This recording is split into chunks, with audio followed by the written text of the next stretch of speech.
সাধারণকালের পঞ্চম সপ্তাহ মঙ্গলবার।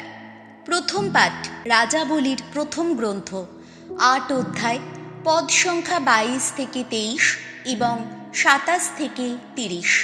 মন্দির প্রতিষ্ঠার দিনে ঈশ্বরের চরণে সলোমনের প্রার্থনা। যেদিন জেরুজালেমে মহামন্দিরের প্রতিষ্ঠা হল, সেদিন ইসরায়েল জাতির সমগ্র জনমণ্ডলীর উপস্থিতিতে রাজা সলোমন ভগবানের যজ্ঞবেদীর সামনে এসে দাঁড়ালেন।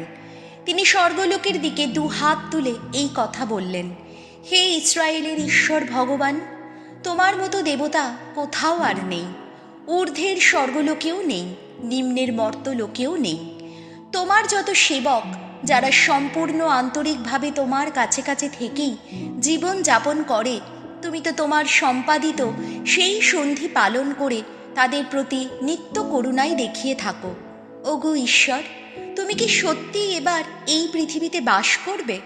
স্বর্গলোক, ঊর্ধ্বতম স্বর্গলোকও তোমাকে যে ধারণ করতে পারে না, তাহলে তার চেয়েও কত কমই না পারবে এই মন্দির যা আমি গেঁথে তুলেছি। তবু ওগো আমার ঈশ্বর ভগবান, তোমার এই সেবকের প্রার্থনা, তার এই মিনতি মন দিয়ে শোনো। তোমাকে ডেকে তোমার সেবক এই যে ব্যাকুল আবেদন আজ তোমাকে জানাচ্ছে, ওগো তাতে তুমি সাড়া দাও। নিশিদিন এই মন্দিরটির দিকেই তাকিয়ে থেকো, ওগো তাকিয়ে থেকো এই স্থানটির দিকে, যেখানে তোমার নাম নিত্য অধিষ্ঠিত থাকবে বলেই তুমি প্রতিশ্রুতি দিয়েছ। তোমার এই সেবক যখন এই স্থানটির দিকে মুখ করে প্রার্থনা করবে, তখন সেই প্রার্থনা তুমি কান পেতেই শুনো।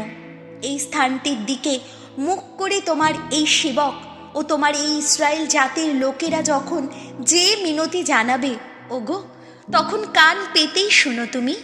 হ্যাঁ, তোমার সেই আপন বাসস্থান থেকে, স্বর্গলোক থেকে কান পেতেই শুনো তুমি। শুনো আর ক্ষমাও করো। এই হলো প্রভুর বাণী। শাম সঙ্গীত ধুয়ো। ওগো বিশ্বপ্রভু, তোমার আবাস কতই না মনোরম। আমার প্রাণ ব্যাকুলিত, মূর্ছিত প্রায় ভগবানের প্রাঙ্গণে যাবার অভিলাষে। আমার দেহ মন আনন্দমুখর, জীবনময় ঈশ্বরের বন্দনা গানে। ধুয়ো। ওগো বিশ্বপ্রভু, তোমার আবাস কতই না মনোরম।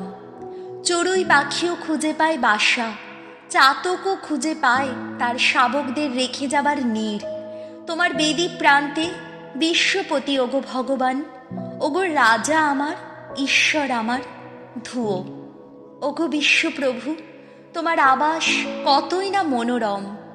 ধন্য তারা, তোমার গৃহে থাকতে পায় যারা, তারা অবিরাম তোমার গুণকীর্তন করে। ওগো ঈশ্বর, যে মানুষটি আমাদের রক্ষা ফলক, তার দিকে চেয়ে দেখো তুমি। যে তোমার অভিষিক্ত জন, তার মুখের দিকে তাকিয়েই দেখো একবার। ধুয়ো। ওগো বিশ্বপ্রভু, তোমার আবাস কতই না মনোরম। সত্যি তোমার প্রাঙ্গণে যাপিত একটি দিন অন্যত্র যাপিত সহস্র দিনেরও চেয়ে বহু গুণে শ্রেয়। দুর্জনের আশ্রয় বাস করার চেয়ে আমি বরং আমার ঈশ্বরের গৃহদ্বারেই কাটাবো প্রহর। ধুয়ো। ওগো বিশ্বপ্রভু, তোমার আবাস কতই না মনোরম। বাণী বন্দনা। জয় জয় প্রভুর জয়। প্রভু, চিত্ত আমার উন্মুখ করো তোমার আদেশ শ্রবণে। করুণা ধন্য করো আমায় তোমার বিধান দানে। জয় জয় প্রভুর জয়। মার্ক রচিত মঙ্গল সমাচার ৭ অধ্যায়, পদ সংখ্যা ১ থেকে ১৩। ফরিসিরা ঈশ্বরের বিধান উপেক্ষা করে মানুষের আচার বিচারকেই বড় করে দেখত। একদিন স্থানীয় ফরিসিরা ও জেরুজালেম থেকে আসা কয়েকজন শাস্ত্রী সকলে মিলে যিশুর কাছে এলেন। তারা লক্ষ্য করলেন শিষ্যদের মধ্যে কয়েকজন অশুচি হাতেই, অর্থাৎ হাত না ধুয়েই খাবার খাচ্ছেন। ফরিসিরা এবং অন্যান্য ইহুদিরা তো প্রাচীনদের প্রবর্তিত নিয়মনীতি পালন করে থাকে। তারা ভালোভাবে হাত না ধুয়ে কখনো খেতে বসে না। আবার বাজার থেকে ফিরে এসে তারা স্নান না করেও কখনো খেতে বসে না। এছাড়াও আরও অনেক ব্যাপারেই তাদের পরম্পরাগত নানা পালনীয় আচার বিচার আছে, যেমন ঘটি বাটি ও পেতলের বাসনপত্র ধুয়ে নেবার রীতি। তাই ফরিসিরা ও শাস্ত্রীরা যিশুকে জিজ্ঞেস করলেন, আচ্ছা, আপনার শিষ্যেরা প্রাচীনদের প্রবর্তিত নিয়মনীতি মানেন না কেন? ওরা অশুচি হাতেই কেন খেতে বসেন? যিশু উত্তর দিলেন, যা ভণ্ড আপনারা! আপনাদের সম্বন্ধে ঈশাইয়া ঠিকই ভবিষ্যৎবাণী করে গেছেন। তার বাণী গ্রন্থে তো লেখা আছে, এ জাতি শুধু মুখেই আমাকে সম্মান দেখায়, তাদের হৃদয় কিন্তু পড়ে আছে আমার কাছ থেকে বহু দূরে। তারা বৃথাই আমার পূজা করে। তারা যে ধর্মশিক্ষা দিয়ে থাকে তা তো নিছক মানুষেরই তৈরি বিধি নিয়ম। আপনারা তো ঈশ্বরের আদেশ উপেক্ষা করে মানুষের তৈরি ওইসব নিয়ম নীতিকেই আঁকড়ে বসে আছেন। যিশু আরও বললেন, নিজেদের সেই পরম্পরাগত নিয়ম নীতিকে রক্ষা করার জন্যে আপনারা কত চমৎকারভাবেই না ঈশ্বরের আদেশ অগ্রাহ্য করে থাকেন। মসি তো বলেছেন, পিতা মাতাকে তুমি সম্মান করবে। তাছাড়া তিনি এ কথাও বলেছেন, নিজের পিতা বা মাতাকে যে লোক অভিশাপ দেয় মৃত্যুই তার প্রাপ্য শাস্তি।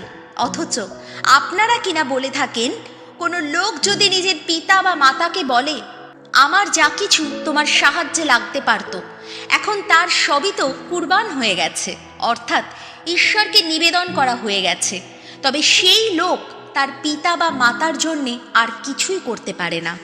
তাহলে দেখা যাচ্ছে আপনাদের এই যে নিয়ম আপনারা পরম্পরাগতভাবে সম্প্রদান করে আসছেন, তা মেনে নিয়ে আপনারা ঈশ্বরের আদেশ বাণীকে ব্যর্থই করে দিচ্ছেন।